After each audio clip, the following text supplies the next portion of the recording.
Guys आप देख रहे हो मोहित के ब्लॉग। मैं आपका मोहित ब्लॉगर। गाइस अपने चैनल को आप वो नहीं कर रहे, सपोर्ट करो, लाइक सब्सक्राइब कुछ आ ही नहीं रहा। आप करोगे जब भी आएगा। और एक कथा है ये भोलेनाथ जी की, वो कथा सुनो, इतनी बेहतरीन कथा है, सुनो एक बार आप। आश्चर्य है हमारे प्रत्येक वचन पर हुंकार कौन भर रहा था?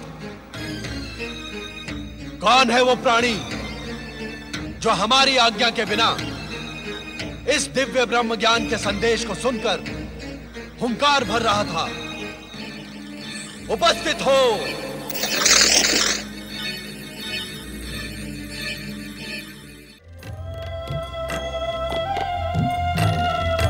स्वामी, आपके संग रहने पर समय का पता ही नहीं चलता।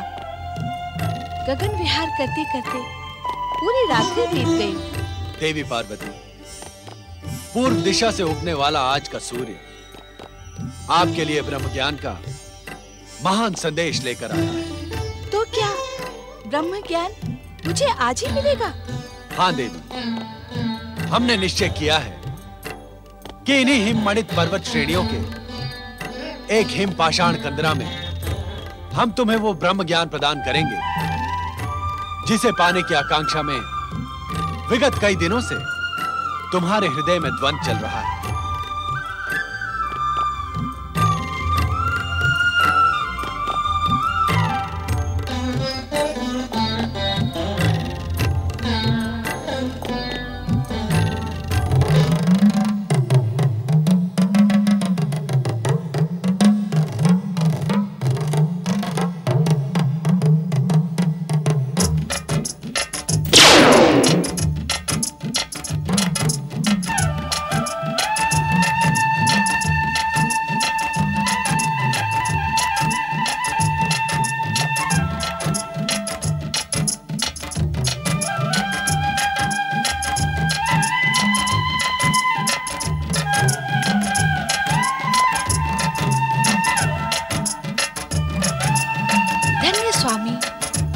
प्रकृति के सुंदर, शांत, मनोरम स्थान को देखकर मेरी आत्मा प्रसन्न हो गई है। देवी पार्वती, ब्रह्म ज्ञान प्राप्त करने के उद्देश्य से तुम जिस गुफा में खड़ी हो वो प्रकृति के गूढ़तम रहस्य से भी अधिक गूढ़ और रहस्यमयी है। इस सुंदर स्थान की ऐसी क्या विशेषता है स्वामी? इस स्थान का रहस्य आज से पूर्व किसी के सामने उल्लेखित नहीं किया गया है। हमारे अतिरिक्त इस समस्त संसार में सर्वप्रथम तुम इस स्थान में उपस्थित होकर यहां का रहस्य ज्ञात कर रही हो। उस रहस्य को ज्ञात करने के लिए मैं उद्विग्न हो रही हूँ स्वामी। तुम्हारी उद्विग्नता स्वाभाविक है पार्वती। पर्वतराज हिमालय के अत्यंत कठिन, गूढ़ तथा हिम से ढके मार्गों में स्थित यह पवित्र गुफा अमरेश्वर के रूप में हमारा अत्यंत रहस्यमयी एकांत निवास स्थान है। ये आप क्या कह रहे हैं स्वामी? हम सत्य कह रहे हैं देवी पार्वती। हमारे अतिरिक्त किसी भी जीवात्मा को अब तक यहाँ आने का विधान नहीं था। निस्संदेह स्वामी, ब्रह्म ज्ञान प्राप्त करने के लिए मैं विगत दिनों से व्यग्र हूँ, किंतु अब आपके इस रहस्यमय एकांत निवास का रहस्य जानने को उत्सुक हूँ। देवी पार्वती, सृष्टि निर्माण के उपरांत जब जीवन के साथ मृत्यु भी अस्तित्व में आई, तब मृत्यु एवं अंतकाल देवताओं को भी भयभीत करने लगा। भयभीत देवगण हमारी शरण में आए। तब हमने देवताओं को मृत्यु के भय से उबारने के लिए सदा अपने मस्तक पर सुशोभित चंद्रमा को निचोड़ा। अद्भुत, आश्चर्यजनक। निश्चित ही सदा आपके मस्तिष्क का स्पर्श पाने वाले चंद्रमा में अमृत विद्यमान होगा। हाँ पार्वती, चंद्रमा को निचोड़ने से अमरत्व का पान करके देवगण अमर हो गए। परंतु भोलेनाथ, इस पावन कथा का इस पवित्र अमरेश्वर गुफा से क्या संबंध? संबंध है देवी पार्वती। उस अमरत्व की कुछ बूंदें पृथ्वी के इसी क्षेत्र में गिरी। उन्हीं से अमरेश्वर की अमर गंगा अथवा अमरावती नदी बह निकली। अर्थात पतित पावनी अमरावती का प्रारंभ इसी स्थान से होता है। हाँ देवी, चंद्रमा को निचोड़ने से गिरी अमरत्व की बूंदों ने इस गुफा में पहुंच सकने वाले व्यक्ति की अमरता सुनिश्चित कर दी। अर्थात इस गुफा तक पहुंचने वाला व्यक्ति अमरता को प्राप्त कर लेगा। निश्चित। यहाँ की वायु, यहाँ के वातावरण में अमरत्व विद्यमान है, जो किसी भी जीवात्मा को जीवन मृत्यु से मुक्ति प्रदान कर अमर बना सकता है। तब तो मानव कल्याण के लिए ये महान स्थान है, क्योंकि मानव सदैव अमरता प्राप्ति का प्रयास करता है।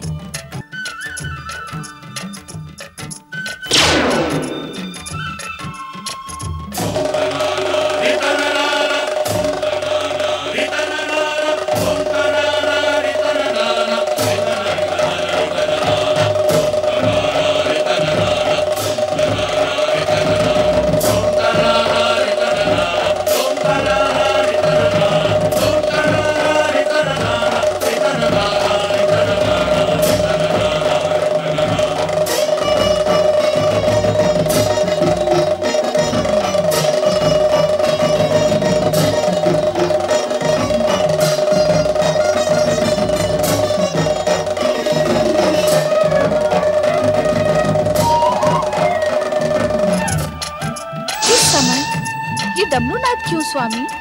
देवी पार्वती, जिस प्रकार इस पवित्र गुफा में आने वाला जीव अमर हो सकता है, उसी प्रकार किसी भी जीव के कानों में दिव्य ब्रह्म ज्ञान पड़ जाने से वो ब्रह्मज्ञानी बन इस सृष्टि की समस्त व्यवस्था को छिन्न भिन्न कर सकता है। किंतु डमरूनाद से क्या होगा? इस डमरूनाद के भीषण स्वर से इस गुफा के आसपास रहने वाले जीव जंतु दूर भाग जाएंगे। क्या जीवन यहाँ भी है स्वामी? आश्चर्य है कि यह प्रश्न हमसे पर्वत नंदिनी पार्वती पूछ रही है। देवी, जीवित रहने की आकांक्षा जीवात्मा को कहां-कहां ले जाती है, यह जानकर आपको अपार आश्चर्य होगा। आश्चर्य तो मुझे इस गुफा को देखकर भी हो रहा है स्वामी। हम इसी आश्चर्यचकित करने वाले स्थान पर आपको ब्रह्म ज्ञान का अमर संदेश प्रदान करेंगे। इसी कारण भविष्य में यह गुफा अमरनाथ धाम के रूप में प्रसिद्ध होगी। जय अमरनाथ धाम। आज हमारे प्रिय मास श्रावण की पूर्णिमा है। आज के दिन जो श्रद्धालु शिव भक्त हमारी प्रेरणा प्राप्त कर यहाँ हमारे प्रतीक शिवलिंग के दर्शन करेगा, उसे अमरता के साथ ही साथ वैसा ही दिव्य ज्ञान प्राप्त होगा जैसा अब हम तुम्हें प्रदान करेंगे। अर्थात क्या अब प्रत्येक वर्ष श्रावण पूर्णिमा पर यहाँ आपका प्रतीक पूर्ण हिम शिवलिंग अवतरित होगा? हाँ देवी, आज से प्रत्येक वर्ष श्रावण माह में चंद्रमा के बढ़ने के साथ ही साथ मेरा प्रतीक हिम शिवलिंग अवतरित होकर पूर्णिमा के दिन पूर्ण होगा तथा चंद्रमा के घटने के साथ ही अमावस्या तक मुझ में विलीन हो जाएगा।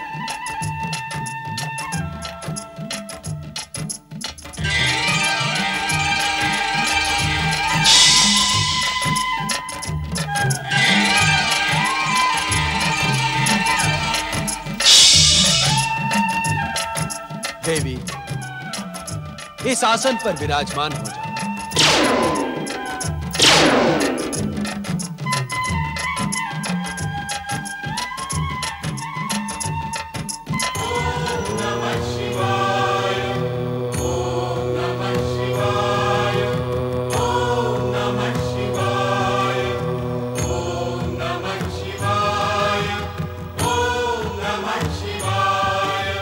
ब्रह्म ज्ञान की कथा अत्यंत रहस्यमय तथा कठिन है।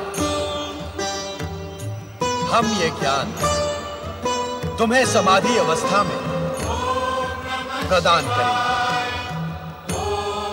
इसे कहते हुए हमें तथा सुनते हुए तुम्हें रोमांच का अनुभव, अतः सुनने की सहमति का हुंकार भरती है,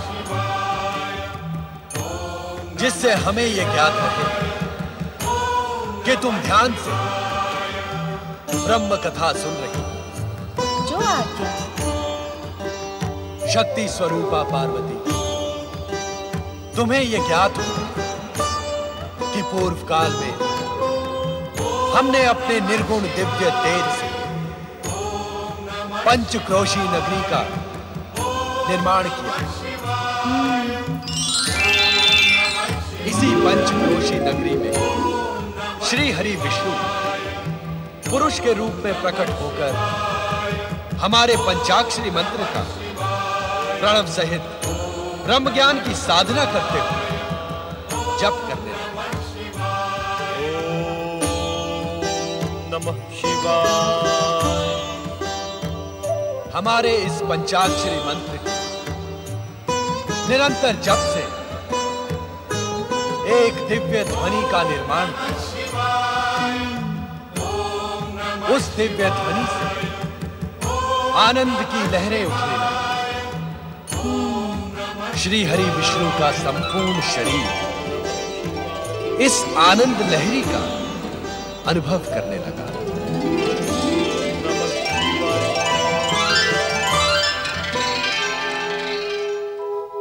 उनके शरीर से पवित्र ओंकारमय ध्वनि निकली।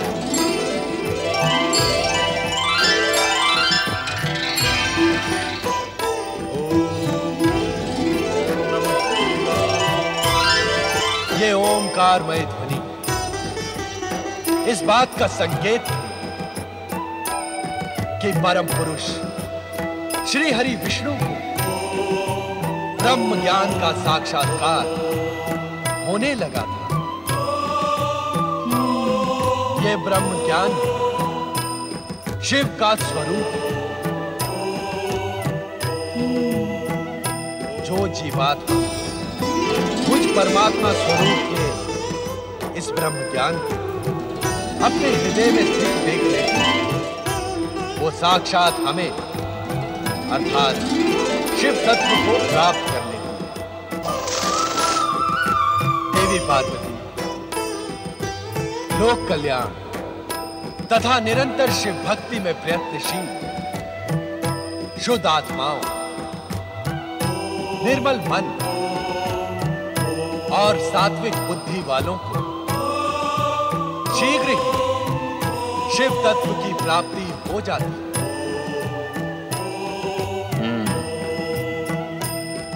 सृष्टि के कण कण में शिव तत्व की अनुभूति, प्राणी मात्र की श्रद्धा और भावनाओं को आहत न कर तथा संपूर्ण संसार को शिव की रचना मानने वाली जीवात्माओं को शिव ज्ञान की प्राप्ति होती।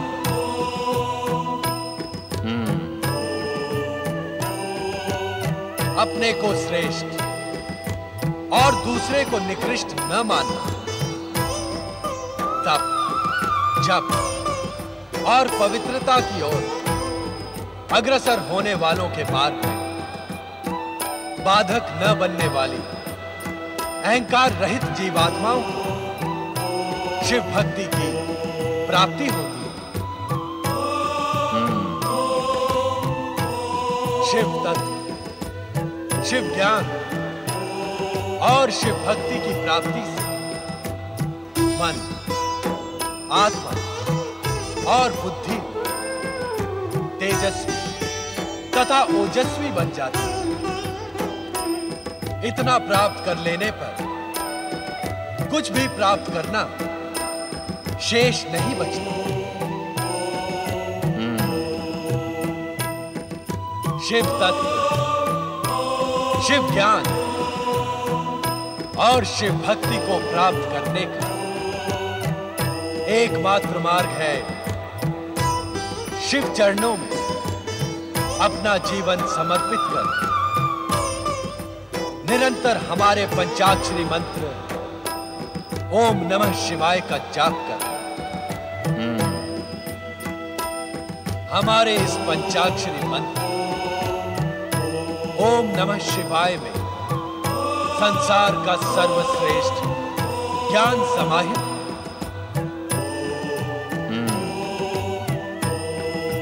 ओम अग्र पूजा को समर्पित त्रिदेवों का प्रतीक आदि स्वर है।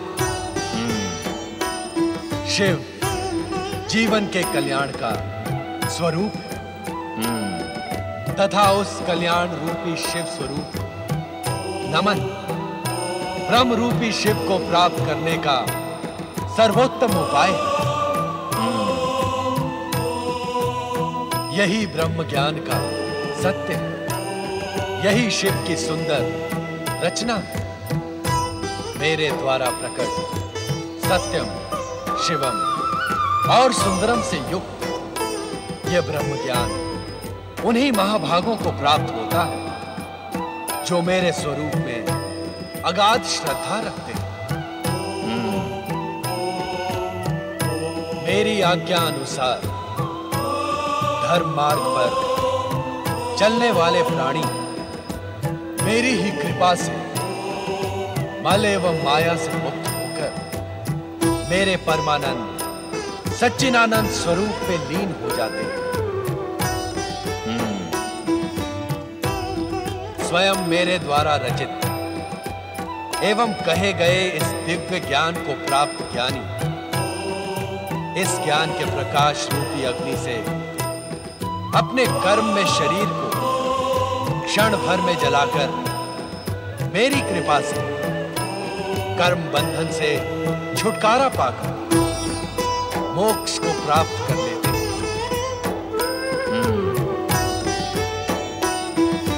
तब इस सृष्टि का गोपनीय से गोपनीय रहस्य भी उसके सम्मुख रहस्य नहीं रह जाता, कारण कि वो स्वयं शिव तत्व प्राप्ति का प्रतीक बन जाता है। यही है परम दिव्य ब्रह्म ज्ञान जिसे पाकर तुमने अपनी आत्मा को मुझ परात पर ब्रह्म में समाहित कर दिया है। अब तुम स्वयं शिव तत्व, शिव ज्ञान और शिव भक्ति की प्रतीक हो।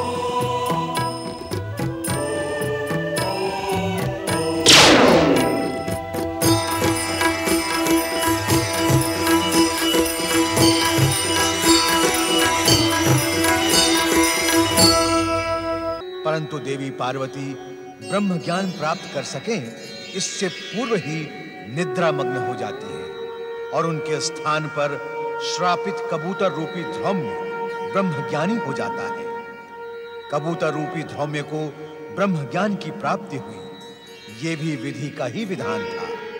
माता पार्वती को सुअवसर मिलने के पश्चात भी ब्रह्म ज्ञान का ज्ञान न होना भी संभवतः शिवलीला का ही अंग था। ये भी अटल सत्य ही है कि इस संसार में जो कुछ भी घटित होता है वो महेश्वर शिव की इच्छा से ही होता है। ब्रह्म ज्ञान का ज्ञान देने के पश्चात कल्याणकारी शिव जब हिम शिवलिंग से बाहर पधारे तो देवी पार्वती को निद्रामग्न देखकर चकित रह गए।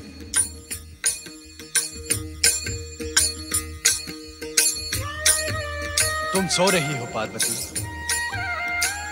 तुम अपनी निद्रा को रोक न सकी। परम शिव तत्व और ब्रह्म ज्ञान की प्राप्ति के स्थान पर तुम्हें निद्रा ही प्रिय लगी। आश्चर्य है, हमारे प्रत्येक वचन पर हुंकार कौन भर रहा था? कौन है वो प्राणी जो हमारी आज्ञा के बिना इस दिव्य ब्रह्म ज्ञान के संदेश को सुनकर हुंकार भर रहा था। उपस्थित हो।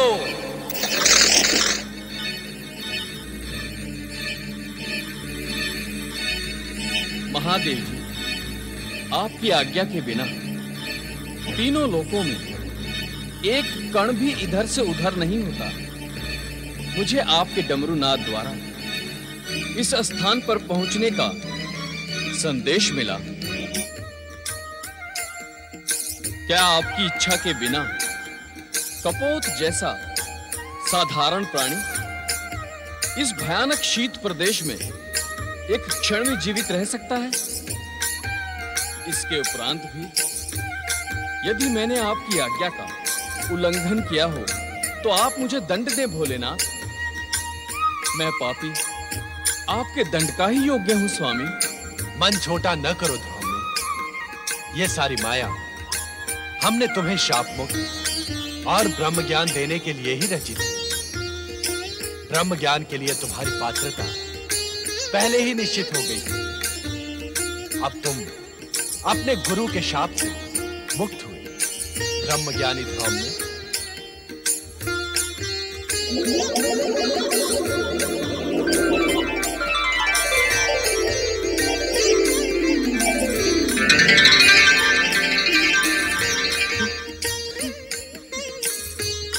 भोलेनाथ, भोलेनाथ, आप कृपा निधान हैं, दया के सागर हैं। शापग्रस्त धौम्य को कपोत योनि से मुक्ति देने के लिए आपने कितना कष्ट किया है। आप कैलाश से यहाँ आए। जय जय भोले भंडारी, जय शिव शंकर, जय जय शिव शंकर, जय जय शिव शंकर। ये मैं क्या देख रही हूँ? डमरू नाद के उपरांत भी इस गुफा में ये युवा ऋषि कैसे प्रकट हो गए? माता, मैं और ऋषि का शिष्य ध्रुव हूँ। भोलेनाथ की प्रेरणा से ही यहाँ उपस्थित हुआ हूँ। भोलेनाथ की प्रेरणा? हाँ माता, मैं शापग्रस्त ध्रुव कपोत बनन आकाश में उड़ रहा था। तभी मुझे भोलेनाथ के डमरू नाद द्वारा इस स्थान पर पहुंचने का आदेश मिला। माता, आज भोलेनाथ की कृपा से मेरा पुनर्जन्म हुआ है। अन्यथा कपोत योनि से मुझे मुक्ति कौन प्रदान करता? मैं समझ गई स्वामी। इन्हीं ध्रुव ऋषि को शाप मुक्त कर ब्रह्म ज्ञान का उपहार प्रदान करने के लिए ही आप मुझे इस पवित्र अमरनाथ गुफा में लेकर आए। किंतु मेरा दुर्भाग्य देखिए स्वामी, पाकर भी मैं उस दिव्य ज्ञान से वंचित रह गई। मेरी अभागी निद्रा। पश्चाताप न करो पार्वती। तुम्हारा निद्रा मग्न होना भी हमारी ही लीला का अंग था। ध्रुव ने, अब तुम अपने गुरु के पास जाकर उनकी उद्विग्नता का शमन करो। हमारी आराधना करते हुए भी वे दुखी हैं। उनका मन अस्थिर है। तुम उन्हें दिव्य ब्रह्म ज्ञान प्रदान करो जो तुम्हें हमसे प्राप्त हुआ है। हाँ ध्रुव में एक शिष्य का अपने गुरु के प्रति यही कर्तव्य भी है। एवं संभवतः आने वाला भविष्य इस बात का साक्षी होगा कि तुमसे अधिक मूल्यवान गुरु दक्षिणा किसी भी शिष्य ने अपने गुरु को प्रदान नहीं की। जो आज्ञा माता। ध्रुव में, हम तुम्हारे विनम्र स्वभाव और सदाचार से प्रसन्न होकर तुम्हें दिव्य शक्तियां भी प्रदान करेंगे।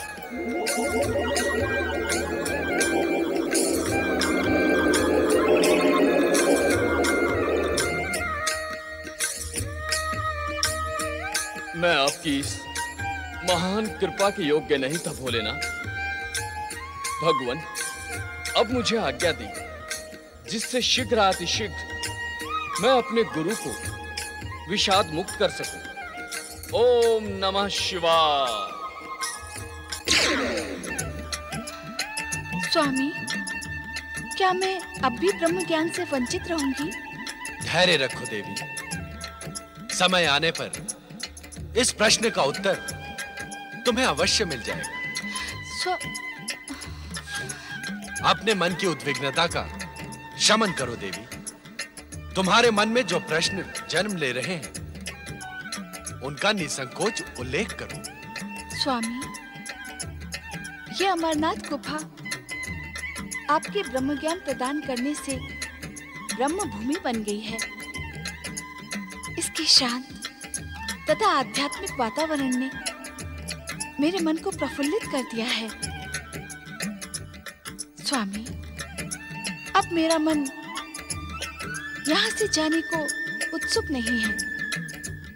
क्या हम इस स्थान पर अनिश्चित काल तक निवास नहीं कर सकते?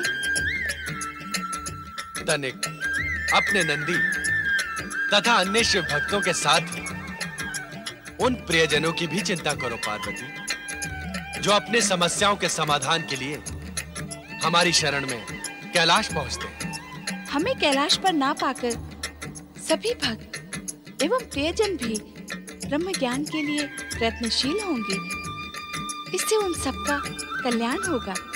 माँ के हृदय में ममता का ही वास होता है। जो ज्ञान तुम स्वयं प्राप्त न कर सकी, उसे अपने भक्तों को प्राप्त कराने के लिए कितनी ललायत हो तुम। तुम्हारी इच्छा का सम्मान करते हुए हम तब तक यहाँ निवास करेंगे जब तक तुम स्वयं कैलाश जाने की इच्छुक नहीं होती। किंतु क्या स्वामी? हम यहाँ इस रूप में न रहकर हमारे प्रति हिम निर्मित शिवलिंग में ज्योति स्वरूप में निवास करेंगे। जो आज्ञा स्वामी।